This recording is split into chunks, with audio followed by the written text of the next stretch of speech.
નમસ્કાર મિત્રો, આજનો વિષય છે સ્વર બગડી જવો. હવે કોઈ તમારે ક્યાંય ભાષણ આપવા જવાનું હોય, કાંઈ કલાકારોને ગાવાનું હોય, કોઈ ભજન હોય, કોઈ સામાજિક પ્રવચનો હોય, એવી ઘણી જગ્યાએ લોકોને બોલવા માટે ગાવા માટે આમંત્રણ મળતું હોય છે.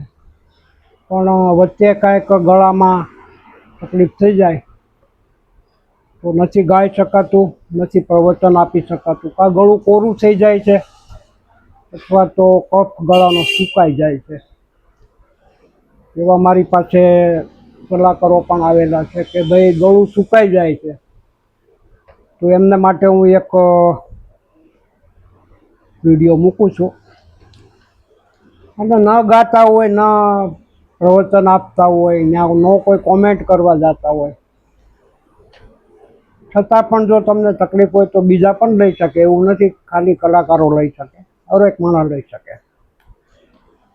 હવે ગળું કોરું થઈ જવું, કફ ગળાનો સુકાઈ જવો, સ્વરગ્રંથિ બગડી જવી, પ્રથમ તો શા માટે બગડી જાય, કેમ બગડી જાય, એનું થોડુંક વિશે માહિતી આપું.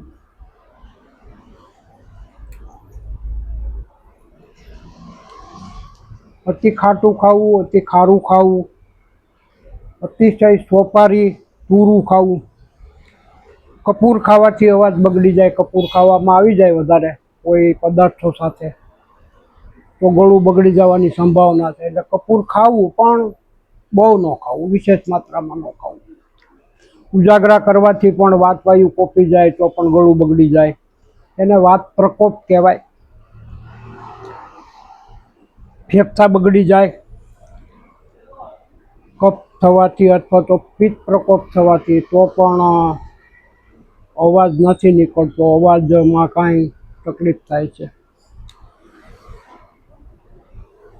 તો એની હું બધી તમને દવાઓ બતાવું છું. એ બધી દવાઓ મિક્સ કરી અને એક ડબ્બી રાખવી અથવા તો પ્લાસ્ટિકની થેલી, તમે એમાંથી ચપટી ચપટી મોઢામાં મૂકતું જવું, એટલે ગળું એકદમ સારું રહે. તમે ગાઈ શકશો, બોલી શકશો, પ્રવચન આપી શકશો.